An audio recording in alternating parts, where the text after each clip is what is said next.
አባባ ጀግናው እንግዲህ ተመስገንን ቀንድሸው ጣሉት ማለት ነው። ካሌብ ትሁትን ውጪ ከዚህ ከቤት አይንሽን ማየት አልፈልግም። አንቺ አጭበርባሪ ሌባ ነሽ። እንደም እንዳንቺ ባለጌና አጭበርባሪ ሴት አይቼ አላቅም። እንዴት እንደዚህ ታታይኛለሽ? እያለ እንግዲህ አቦ ሲጠርግባት፣ እባክህን ካሌብ አንድ ጊዜ ብቻ ተረዳኝ፣ እባክህን ስማኝ ላስረዳህ ብትለውን በጭራሽ ሊረዳት አልፈለገም። ምንም ነገር መስማት አልፈለገም። አይንሽን ማየት አልፈለገም። ልብስሽን ጠቅልለሽ ከዚህ ከቤት ውስጥ ውጪ ብሎ እንግዲህ እየገፈታተረ አስወጣት ማለት ነው። በጣም ነበረ የከፋት። ትሁት ማነች ቲናም ደግሞ ለካሌብ ስለነገረችው ያው ቆማ እየጠበቀች ነበረ። ካሌብ አሁን ካሁን እንግዲህ ጠራርጎ ከቤት ውስጥ ያስወጣታል እያለች እየጠበቀች ነበረ። ከዛም በኋላ እየጠበቀች እያለ ካሌብ እባክህን አንድ ጊዜ ብቻ ተረዳኝ እባክህ ብላ ብትለምነውም አይንሽን ማየት አልፈለገም አልኩሽ እኮ አወጭም እንዴ ብሎ ሲጮህባት እሷም ወጥታ ሄደች። ከዛም እነሱም በር ላይ ቆመው እየጠበቋት ነበር። አባዬና ዳኒ ወደ ቤት እየመጡ ሳለ አዩዋቸው። እንዴ ደግሞ ምን እየጠበቁ ነው? መነኛ አባዬ የሆነ ነገር አቅዳለች ማለት ነው እጅ ሴትዮ። ስለዚህ ቆይ ትንሽ እንጠብቃቸው አለ ዳኒ። ከዛም ትሁት ሻንጣዋን ይዛ መንገድ እየሄደች እያለ ተመስገን አቆማት። በስተ መጨረሻም እጄ ገባሽ አይደለ? ለዛ ነበር እኮ ያልኩሽ። አየሽ እኔ እሻልሻለሁ፣ እንደ መስቲካ አኝከው ታፎሽ አይደለ? ከተጠቀሙብሽ በኋላ ስርበል እባክህ ወደዛ አትቀባጥርብኝ አለችው። ትሁትዬ መቀባጠር ሳይሆን እውነታውን ነው እየነገርኩሽ ያለሁት። እኔ ያለ አንቺ መኖርም ሆነ መተንፈስ አልችልም። ለምንድን ነው የማትረጅኝ አላት። ከዛ በኋላ እሷም ዞር በልልኝ አልኩ እኮ አሰማም እንዴ? በቃ ዞር በልልኝ ከመንገዴ ላይ አለችው ትሁት።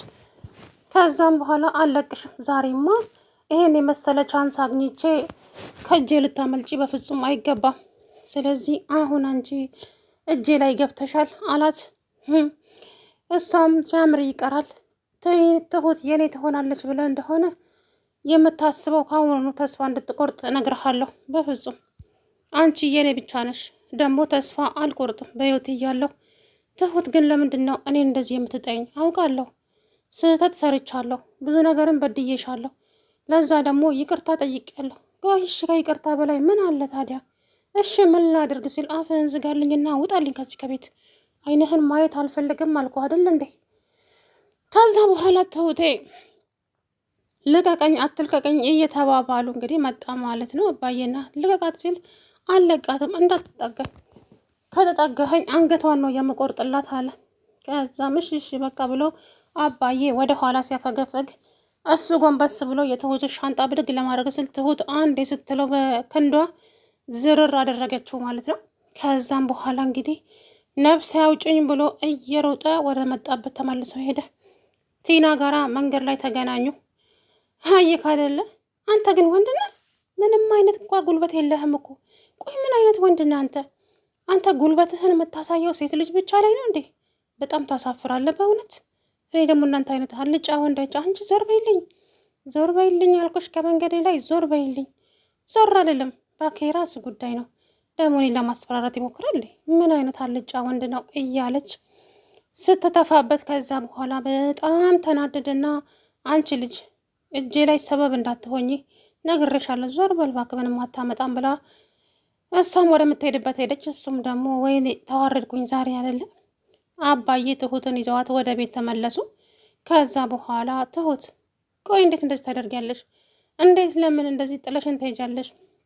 አባዬ ይሄ እንትና እህቴን አግቶብኛል ተመስገን። እናም ከዚህ ቤት የማትወጪ ከሆነ እህትሽን እገላታለሁ ስላለኝ ነው ልሄድ የፈለግኩት አለችው። እህትሽን ምንም አያደርጋትም ቃል እገባልሻለሁ የኔ ልጅ፣ አንቺ ግን ተረጋጊ አላት አባዬ። ከዛም ካሌብ ቁጭ ብድግ አለ እንግዲህ ስራውን ስለሚያውቅ። ከዛም ትሁት ወደ ስራዋ ሄደች። ኪችን ሄደና ትሁት ላናግርሽ ፈልጋለሁ ሳሎን እንድትመጪ አላት። እሷም ወደ ሳሎን ዘው ዘው ብላ መጣች። ከዛም አቤት ምን ነበር ስትለው ቆይ ለምን ዋሸሽ? ውሸት ለምን አስፈለገ ሲላት መቼ ዋሻው እንዴ? አዎ እውነቱ እኮ ይሄ አይደለም። እኔ ከቤት ውጭ ብዬ አባረረሽ ነው። አንቺ ደግሞ ለምንድን ነው የዋሸሽው? እህቴን አግቶብኝ ነው ተመስገን፣ ከዚህ ቤት መሄድ አለብኛልሽ። ከዛም ካሌብ እኔ በእኔ ሰበብ እንድትጣሉ አልፈልግም። አንተና አባዬ ምን አንተና እንደ ልጄን ከቤት አስወጥተህ አሳልፈ ለጅብ የሰጠሃት ሲሉ አባዬ እንግዲህ ብድግ ብለው እየሮጡ መጡ። ከዛ አባዬ እንደምታስበው እኮ አይደለም አባዬ ተው እባክህን ተነስ፣ ጨርቅህን ጠቅልልና ውጣ ከቤቴ። ምን አይነት አሰዳቢ ልጅ ነህ? እንዴት እንደዚህ ታደርጋለህ? አሳልፈ ለጅብ ትሰጣታለህ እንደ ሲሉ አባዬ እንግዲህ ብድግ አሉ ማለት ነው። በጣም ተናደዱ። ውጣ ብለው እንግዲህ እሱም ደግሞ ትሁት አባዬ እግሩ ላይ ወድቃ እባክህ አባዬ ይቅርታ አድርገለት፣ በቃ በእኔ ምክንያት እናንተ እንድትጣሉ አልፈልግም። ትሁት ዝም በይ ያልኩሽ እኮ። አይ አባዬ ይቅርታ ካላደረግለት እኔ መሄድ የማይቀር ነው አለችው። ከዛም እንግዲህ ቁጭ አለ ካሌብ ማለት ነው። ወይዘሪት ቲና መንገድ ላይ ድጋሚ ያገኘችው ይሄንን ተመስገን። አንተ ግን ምን አይነት ወንድ ነህ? እንዴት ቆይ አንድ ሰው እቺ ታሸንፈሃለች እንዴት?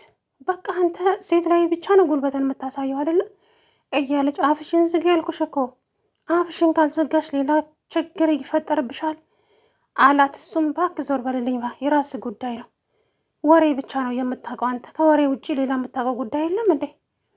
ከዛም እመኝኝ ዋጋ ትከፊበታለች ለዚህ ንግግርሽ፣ እሰራልሻለሁ አላት። እሱም አረ የራስ ጉዳይ፣ እኔ አልፈራም፣ በእናት የሚፈራህን ሰው ሂድና አስፈራራ አለችው። እሱም ይልቁንስ ከኔ ጋራ ብትስማማ ነው የሚሽ፣ ከአንቺ ጋራ ከዚህ በኋላ ከአንቺ ጋራ የምስማማ ይመስልሻል እንዴ? ቻረመኔ አንቺ ያልሽውን ሁሉ እየተከተልኩ ነው የምፈልገውን ያላገኘሁት። ከዚህ በኋላ ግን እከተልሻለሁ ብትይኝ ነግርሻለሁ። ከዛም አባዬ ትሁት አንቺ ተረጋጊ የኔ ልጅ፣ ምንም ማድረግ የለም። ሰላም ውድና የተከበራችሁ የቻናሌ ቤተሰቦች እንዴት ናችሁ? ደህና ናችሁ? አለው ደህና ነኝ።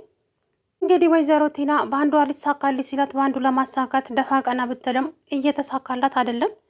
እንግዲህ ዛሬ አሳልፋ ትሁትን ለተመስገን ልትሰጠው ስትል አባባ ደረሱና እንግዲህ ቀንድሸው ለቀቁት ማለት ነው።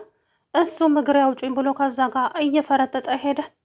ከዛም ወይዘሮ ቲና እንዴት አንተ ከነሱ ጎን ቆመ እኔን አሳልፈ ትሰጠኛለህ? ቆይ ምን እየሆንክ ነው ዳኒ? ቆይ ለምንድን ነው እንደዚህ የምትለው? ሴትዮ ምን ማድረግ ነበረብኝ? በዛ ሰዓት ያለኝ አማራጭ ከአባዬ ጋር መቆም ነው እና ከአንቺ ጋር ልቆም ነበር እንዴ? ከዛም ሁለታቸውን በውስጣቸው ማውራት ጀመሩ ወሬ። እኔ እንደው ከዚህ በኋላ ከአንቺ እኩል ምቆም ይመስልሻል እንዴ? አታፍርም እንዴ ዳኒ? ምን እንዳሰብክ አላውቅም፣ ግን ደግሞ እመነኝ ዋጋ አስከፍልሃለሁ እያለች እሷም በውስጣቸው እያወሩ ከዛ በኋላ እንግዲህ ተለያዩ። ቲና አሁን ምንም አይነት የምትጠቀመው አማራጭ የላትም። በቃ ግን ደግሞ አልሸነፍም ብላለች። በጭራሽ አልሸነፍም፣ እጄን አልሰጥም፣ አጣጥፌም አልቀመጥም፣ የፈለግኩበት ቦታ ሳልደርስማ ምንም ተስፋ መቁረጥ የለም ብላለች ማለት ነው። እንግዲህ ትሁትንም ወደ ቤት መልሰዋታል። ከአሁን በኋላ እንግዲህ ምናልባት በልጁ ሊያስፈራራት ይመስለኛል ይሄ ተመስገን ተብዬው። አባዬ ደግሞ በጭራሽ እኔ ያለሁ እንዳትፈሪ። ካሌብም ደግሞ እንዴት ልጅ እያለሽ ደበቅሽ? እንዴት ባለፈ ፎቶ ያየሁት ፎቶ የልጅሽ ናት? አዎ በጣም ትገርሚያለሽ፣ ባለጌ ሴት ነሽ። እኔ የምለው ልጅ ኃጢአት አይደለም፣ ነገር ግን ያው ስለደበቀችው ፈርታው ነው እሷ እንጂ ልጅ ኃጢአት አይደለም። እንግዲህ እሷም ስቅስቅ ብላ አለቀሰች። ውጪ ሲላት እንደ ውሻ አመነቃቅሮ ምናምን ነገር ውጪ ከዚህ ከቤት ዓይንሽን ማየት አልፈልግም። አጭበርባሪ፣ በጣም ትገርሚያለሽ። አንቺ ግን ሲያዩሽ ምስኪን ትመስያለሽ፣ ግን አይደለሽም። አጭበርባሪና አስመሳይ ሴት ነሽ። ብቻ ብዙ ነገር ተናገራት። አንዳንዴ የሰውን ቅስምና ሞለር የሚለካ ንግግር ባይተናገሩ ጥሩ ነው። ትሁት በጣም ነበር የተከፋችው፣ በጣም ነበር ያሳዘነችኝ እውነት ለመናገር እና በመጨረሻም እንግዲህ ካሌብ አባዬ እንዴት እንደዚህ ታደርጋለህ አንተ? እንዴት? ምን አይነት ብልግና ነው? አንተን ለካ ከቤት ውጭ ብለህ አሳልፈ ለጅብ የሰጠሃት አታፍርም እንዴ? ቆይ አንተ ነውር አታውቅም እንዴ? ሲሉ አባዬ እንግዲህ ብድግ አሉ ማለት ነው። ከዛ በኋላ ካሌብም ኧረ አባዬ ቆይ ላስረዳህ እንጂ ነገሩ እኮ እንደዛ አይደለም። ሰምር በል ምንድነው ታስረዳኝ? እውነት እንደዚህ ያልጠበቅከውም ነበር አንተ። ምን አይነት ልጅ ነህ አንተ? አሁን አንተ ከኔ ልጅ ነው የተወለድከው?